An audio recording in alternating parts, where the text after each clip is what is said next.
Good afternoon student. Science part सेकंडचा lesson number 3 मधला जे काही लास्टचे पॉईंट राहिलेले आहेत ते आज आपण पाहणार आहोत. त्यामध्ये फर्स्ट आहे बघा रिप्रोडक्शन अँड मॉडर्न टेक्नॉलॉजी. मग रिप्रोडक्शन आणि मॉडर्न टेक्नॉलॉजी काय आहे? Many couples cannot have children due to various reason. In case of woman irregularity in a menstrual cycle, difficulties in octet production, obstacles in the oviduct. बघा काही couples असे आहेत की ते आपला कॅनॉट हॅव अ चिल्ड्रन, त्यांना मूल नाही किंवा ते एखाद्या मुलाला जन्म देऊ शकत नाही. In case of woman irregularity menstrual cycle, जर वुमनला लेडीजला दर महिन्याला येणारी जी MC आहे ती रेग्युलर नाही आली तर ऑक्टेट प्रोडक्शन, ते व्हॅक्यूम तिथं तयार होत नाही किंवा तिथं एग्स तयार होत नाहीत. Obstacle in oviduct, difficulties in implantation in युरिट्रीजमध्ये प्रेग्नेन्सी साठवून राहण्याची क्षमता नाही. And many other reasons are responsible for this. असे कितीतरी रिझन्स आहेत जे की रिप्रोडक्शन प्रोसेसमध्ये होत नाहीत. Absence of sperm in the semen, slow moment of sperm, anomalies in the sperm are the reasons in case of males. बघा तर मेलमध्ये लेडीजमध्ये ती जी पिरियड्स येणार आहेत ते रेग्युलर येत नाहीत, तिचा गर्भाशयामध्ये गर्भ वाढू शकत नाही, अशी वेगवेगळी कारणं आहेत. पण मेलमध्ये सुद्धा काही कारणं आहेत की स्पर्म तयार होत नाहीत, म्हणजे गॅमेट तयार होत नाही किंवा गॅमेट तयार होण्याची प्रोसेस त्याच्यामध्ये स्लो आहे. Anomalies in the sperm are, ह्याची वेगवेगळी कारणं ही मेल्समध्ये सुद्धा आहेत. But now with the help of advanced medical techniques like IVF, surrogacy, sperm bank, the children's couples can have a child. या काही अशा मेथड्स आहेत की ह्या मेथड्समुळे कपल्स आपल्या बाळाला जन्म देऊ शकतात. मग त्या कोणकोणत्या त्या आपण पाहूया. त्यामधली पहिली आहे बघा in vitro fertilization, IVF, in vitro fertilization. In vitro म्हणजे काय तर आपल्या शरीरामधली एखादी process. In this technique, fertilization is brought about in the test tube and the embryo from in the implanted in ureters of woman at an approximate time. बघा test tube म्हणजे काय तर यावेळी काय केलं जातं, fertilisation in brought about in the test tube and embryo from in the implanted in uterus of woman. हे की जे स्पर्म आहेत मेलचे, ते म्हणजे दोन कपल आहेत, त्या कपलमधल्या जेंट्समधून आपण स्पर्म घेतो टेस्ट ट्यूबमध्ये आणि त्या टेस्ट ट्यूबमध्ये स्पर्म घेतल्यानंतर त्या टेस्ट ट्यूबमध्येच आपण एम्ब्रिओ फॉर्म करतो की तयार करतो आणि तो एम्ब्रिओ आपण काय करतो तर लेडीजच्या युरिट्रीजमध्ये इम्प्लांटेड करतो, लेडीजच्या युरिट्रीजमध्ये तो टाकतो. आणि IVF technique is used for having a children in case of those childless couple who have problem like less sperm count, obstacle in oviduct. मग असं का करतो, ही टेस्ट ट्यूब बेबीची प्रोसेस आपण केव्हा करतो तर ज्यावेळी मेलमध्ये स्पर्म तयार करण्याची जी काही लेस स्पर्म काउंट केलं जातं, म्हणजे 2 to 4 मिलियन स्पर्म मेलचे पडतात, पण तिथं जर त्याचे स्पर्म हे कमी पडत असतील तर त्यावेळी आपण टेस्ट ट्यूब बेबीची ही काही टेक्निक आहे ही यूज करून आपण तिथं बाळाला जन्म घालत असतो. विट्रो फर्टिलायझेशन म्हणजे काय तर आपल्या शरीरामध्ये मेलकडून स्पर्म घ्यायचा, तो टेस्ट ट्यूबमध्ये घ्यायचा, टेस्ट ट्यूबमध्ये घेतल्यानंतर तिथं एम्ब्रिओ तयार करायचा आणि तो एम्ब्रिओ एका मेडिकल ट्रीटमेंटद्वारे वुमनच्या युरिट्रीजमध्ये ठेवायचा आणि त्या युरिट्रीजमध्ये ठेवल्यानंतर ती जी लेडीज आहे ती त्या युरिट्रीजमध्ये आपल्या बाळाला 9 महिने काय करत असते तर वाढवत असते. This process in vitro fertilisation, यालाच काय म्हणतात, fertilisation in a test tube baby. Second आहे surrogacy. Some woman have problem in implantation of embryo in uterus. काही महिलांच्या गर्भाशयामध्ये बाळ वाढत नाही. Such woman can take the help of the modern medical technique called as a surrogacy. तर अशा महिला काही या मॉडर्न टेक्निक यूज करतात. In this technique octet is collected from the होरी of the woman having problem in plantation in uterus. या टेक्निकमध्ये काय होतं, तर जे ऑक्टॅट आहे ते कलेक्ट होत नाही ओरीजमध्ये. ओरीमध्ये ते ऑक्टॅट तयार होत नाही आणि तिथं इन प्लांटेशन इन युरिट्रीज, आणि युरिट्रीजमध्ये म्हणजे आपल्या गर्भाशयाच्या पिशवीमध्ये हे बाळ वाढत नाही. That octet is a fertilised in test tube with the help of sperm collected from her husband. यावेळी सुद्धा काय केलं जातं, तर त्या महिलेच्या हजबंडकडून स्पर्म घेतले जातात आणि हे स्पर्म टेस्ट ट्यूबद्वारेच त्या महिलेच्या युरिट्रीजमध्ये ठेवले जातात. The embryo formed from such fertilisation is implanted in the uterus of some other woman having normal uterus, आणि त्या महिलेच्या नॉर्मल युरिट्रीजमध्ये ते स्पर्म ठेवले जातात. Such a woman in whose uterus the embryo is implanted is called as a surrogate mother. आणि अशा प्रोसेसला काय म्हणतात, तर सरोगेट मदर, म्हणजे जी की आपल्या बाळाला जन्म देऊ शकत नाही पण आपल्या पोटामध्ये त्या बाळाला वाढवू शकते. म्हणजे दुसऱ्या कोणाचा स्पर्म आणि आपल्याच नवऱ्याच्या स्पर्म बरोबर ते एकत्रित करून झायगोट एम्ब्रिओ तयार करून तो आपल्याच बायकोच्या युरिट्रीजमध्ये वाढवला जातो. This process is called as a surrogacy. आता नंतर आहे बघा स्पर्म बँक. तर तिसरी प्रोसेस आहे स्पर्म. पहिली बघितली इन विट्रो, सेकंड आहे सरोजेन्सी आणि थर्ड आहे sperm bank. There are a various problem in sperm production as I mentioned about. In case of a many man, काही माणसांच्या शरीरामध्ये स्पर्म तयार करण्याची क्षमता ही खूप लेस आहे, खूप कमी आहे.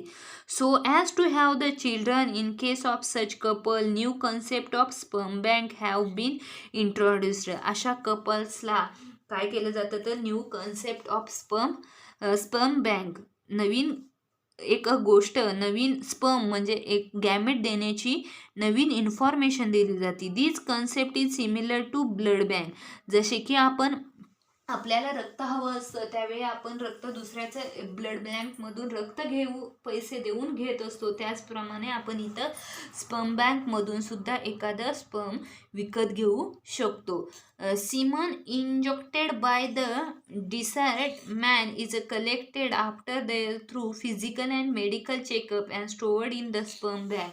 आणि आपल्या फिजिकल आणि मेडिकल चेकअप नंतर आपण हे स्पर्म बँकमध्ये ठेवू शकतो किंवा आपण त्या स्पर्म बँकमधून आपल्याला ते स्पर्म घेऊ शकतो. स्पर्म म्हणजे काय, तर तुमचं जे की गॅमेट आहे ते आपण तिथून घेऊ शकतो.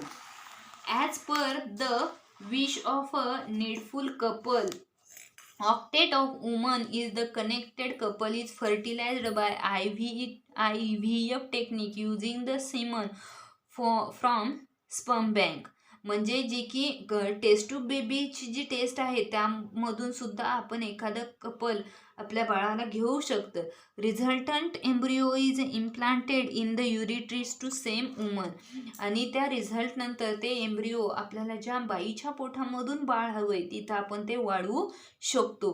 Name of the semen donor is strictly keeped secret as per the law. आणि जो कोणी तो डोनेट करणारा असतो, जो कोणी तो स्पर्म डोनेट करणारा असतो त्याचं नाव हे नेहमी सिक्रेट ठेवलेलं असतं, ते कधीही सांगितलं जात नाही. त्यानंतर आहे बघा ट्विन्स म्हणजे काय, सम बॉडी जॉईंट दॅट इनरेस्केबल म्हणजे सेम दिसणे. Two embryo develop simultaneously in the same uterus and thus two offsprings are delivered simultaneously. म्हणजे काय तर बघा, दोन एम्ब्रिओ डेव्हलप करतात, युरिट्रीजमध्ये 2 एम्ब्रिओ डेव्हलप करतात, उन 2 ऑफस्प्रिंग म्हणजे 2 चाइल्ड डेव्हलप करतात. Such offspring are called as a twins. आणि त्यांनाच आपण काय म्हणतो, तर twins. Many couples have twins, they are 2 main types. मग असे कितीतरी कपल्स आहेत ज्यांना ट्विन्स असतात, 2 असतात. मग या ट्विन्सचे सुद्धा 2 टाईप आहेत. एक आहे मोनोझायगॉटिक ट्विन्स आणि सेकंड आहे डायझायगॉटिक. फर्स्ट आहे मोनोझायगॉटिक आणि सेकंड आहे dizygotic. Monozygotic twins are formed from single embryo. Mono म्हणजे सिंगल, म्हणजे काय तर एकाच एम्ब्रिओ पासून तयार झालेले दोन twins. During early period of embryogenic development within 8 days of zygote formation. हे कधी होतं? एक सिंगल, ज्यावेळी झायगोट फॉर्मेशन म्हणजे स्पर्म आणि व्हॅक्यूम एकत्र येतात, त्यांचं झायगोट फॉर्मेशन होतं. झायगोट फॉर्मेशन झाल्यानंतर 8 दिवसामध्येच तिथं काय होतं तर मोनोझायगोटिक सेल तयार होतो, म्हणजे एक सिंगल एम्ब्रिओ तयार होतो. Cells of that embryo divide into 2 types.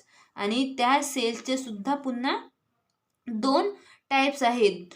Those two groups develop as 2 separate embryos and thus monozygotic twins are formed.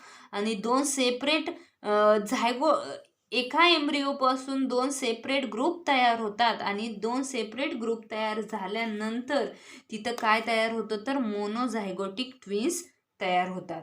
Such twins are genetically exactly similar to each other. आणि ह्या ट्विन्समध्ये ते कसे असतात? Exactly similar असतात. Due to this such twins are exactly similar in the appearances and their gender in also same.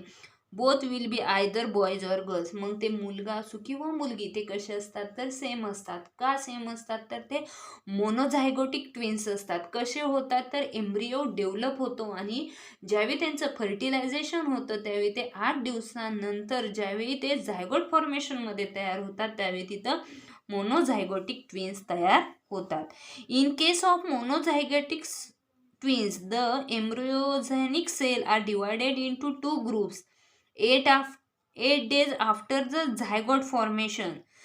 जर 8 दिवसानंतर पुन्हा झायगोट फॉर्मेशन झालं तर there is a high possibility of formation of a conjoined twins, म्हणजे Siamese twins. आणि जर 8 दिवसानंतर तिथं झायगोट फॉर्मेशन झालं तर तिथं कॉन्जाइंड ट्विन्स काय होतात? तयार होतात. Such twins are born with some parts of body joined to each other. आणि असे ट्विन ज्यावेळी जन्माला येतात त्यावेळी त्यांचे जे बॉडी पार्ट्स आहेत ते काय असतात तर जॉईंट झालेले असतात, एकमेकांना चिकटलेले असतात. Some organ are common in such twins. आणि या बॉडी पार्ट्समध्ये, या ट्विन्समध्ये मग कॉन्जाईन म्हणजे काय तर दोघांचे पाय एकच असणे किंवा हात असे. आणि यांमध्ये जे काही ऑर्गन्स आहेत ते कसे असतात तर कॉमन असतात. Occasionally 2 oocytes are released from the ovary of woman and both oocytes are fertilized by 2 separate sperm and those 2 zygote are formed. बघा, ज्यावेळी ऑक्टाइज म्हणजे काय तर मेलमधलं एग्जमध्ये ज्यावेळी रिलीज ओव्हरी ऑफ वुमनमध्ये जी ओव्हरी गर्भाशय आहे तिथं तयार झालेली असते, तिथं बोथ ऑक्टाइज फर्टिलाइज होतात, 2 वेगळे ऑक्टाइज फर्टिलाइज होतात. आणि 2 सेपरेट स्पर्म, तिथं 2 सेपरेट स्पर्म तयार होतात आणि दस 2 झायगोट आर फॉर्म, आणि तिथं 2 नवीन वेगवेगळे झायगोट तयार होतात. This is a 2 embryo are formed from those 2 zygote and both of those embryo are separately implanted in the uterus and thus dizygotic twins are delivered after complete development. आणि तिथंच युरिट्रीजमध्ये डायझायगोट म्हणजे 2 separate child जन्माला येतात. Such twins are genetically different and may be the same of different gender. आणि तिथं ते पूर्णपणे वेगळे असतात. मोनोझायगोटिक म्हणजे काय तर ज्या झायगोटमध्ये एम्ब्रिओ एकच आहे पण स्पर्म किती झाले? 2. आणि डायझायगोट म्हणजे काय तर तिथं स्पर्मही 2 आहेत आणि ओव्हरीही 2 आहेत. दिस इज अ डायझायगोटिक ट्विन्स. त्यानंतर आहे बघा पुढचा पॉईंट आहे रिप्रोडक्टिव्ह हेल्थ. रिप्रोडक्टिव्ह हेल्थ म्हणजे काय? A person state of being physical, mental and social strongness is called as a health. In our country, there seems to be lack of awareness regarding reproductive health due to various reasons like social custom, traditions, literacy, sense, etc. Especially there seems to be indifference toward the reproductive health of women.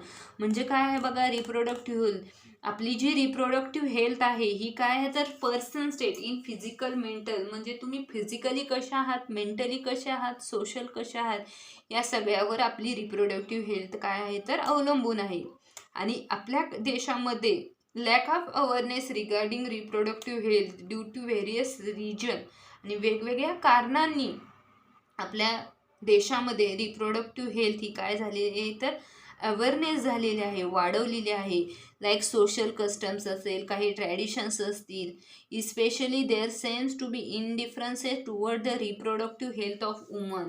आणि जास्त करून त्यामध्ये वुमनला हेल्थची reproductive system जी आहे ती काय आहे तर इनडिफरन्स आहे, वेगळी आहे आणि खूप त्रासदायक आहे. occurrence of a menstrual cycle is related with reproductive and overall health of women. आणि ही जी तुमची जी काही मॅनिस्ट्रिकली सायकल आहे ही ह्या आपल्या रिप्रोडक्टिव्ह सिस्टीमला, ओव्हरऑल रिप्रोडक्टिव्ह सिस्टीमला किंवा रिप्रोडक्टिव्ह हेल्थला खूप गरजेचे आहे. Now day woman are working at par with man. माणसाबरोबरच आजकाल वुमनही जॉब करू लागले आहे. Due to this they have to stay outdoors for whole day. त्या दिवस आपलं काम बाहेर राहून करू लागले आहेत. Bleeding occur during menstrual cycle due to these private organ need to the maintained clean time to time. आणि अशा वेळी सुद्धा ज्या जे फिमेल आहेत त्या काय करतात तर ब्लिडिंग होताना आपली मॉनेस्ट्रिकली सायकल, आपले प्रायव्हेट ऑर्गन्स त्या काय करू लागल्यात तर मेंटेन करू लागल्यात किंवा टाईम टू टाईम त्या काय करू लागल्यात clean. Otherwise problems regarding reproductive health may rise. पण असं झालं नसतं तर आजकाल खूप प्रॉब्लेम्स लेडीजमध्ये आपल्याला पाहायला मिळाले असते. Problems regarding reproductive health may arise in man too. आणि अशाच पद्धतीने माणसांमध्ये सुद्धा आपल्याला हे प्रॉब्लेम जाणवू लागले असते. It is essential to maintain the cleanness of their genitals. आणि अशा पद्धतीने आजकाल लेडीजही माणसांबरोबर आपले रिप्रोडक्टिव्ह हेल्थ काय करू लागले तर व्यवस्थितरित्या ठेवू लागले. त्यानंतर डू यू नो हा पॉईंट परीक्षेला नाही. त्या पद्धतीने आज आपला हा लेसन इथे संपलेला आहे. या लेसनमधले सगळे पॉईंट व्यवस्थित करा, इम्पॉर्टंट आहेत, लिहून घ्या. इन विट्रो फर्टिलायझेशन हे तिन्ही पॉईंट लिहा. तुम्ही तुमच्या भाषेमध्ये लिहा, म्हणजे नोट्स तुम्ही आत्ता काढल्या तर तुम्हाला सोपं जाईल. ही मॉनेस्ट्रिकल सायकल हा खूप महत्त्वाचा भाग आहे आणि तो परीक्षेला आपल्याला विचारलाच जातो. त्यामुळे ही पॉईंट वाईज हे सगळे पॉईंट आत्ताच काढून ठेवा, म्हणजे ते परीक्षेला सोपे जातील. अशा तऱ्हेने आपला हा लेसन आज इथे संपलेला आहे. थँक्यू.